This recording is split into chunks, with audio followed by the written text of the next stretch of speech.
Good morning sa mga ka-drummer ko dyan. Share ko lang sa inyo yung na-discover ko sa Temu. Isa siyang soft case bag na kasya yung aking piccolo snare na 13 by 3.5. Actually, hindi talaga siya snare bag. Ang description niya is parang lagayin siya ng mga wire. Sa Temu, 193 pesos lang yan. Kasi nakita ko yung talagang mga snare bag.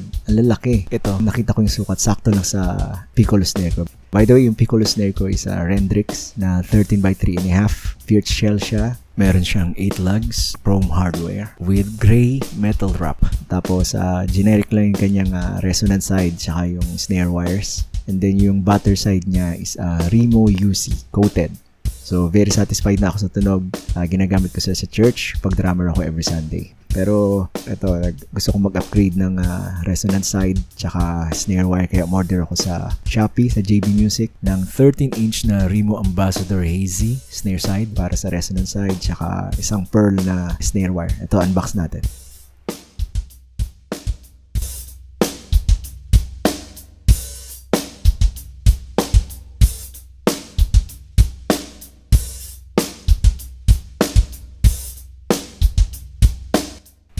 So ayan, bagong-bago. Okay yung pagkabalot ni JB Music. Ayan, Ambassador Hazy side, 13 inches. Tsaka yung Pearl Ultrasound snare wires na 13 inch din. So ayan, so mamaya ikakabit ko yan and then mag-sound sample tayo kapag nasa church ako.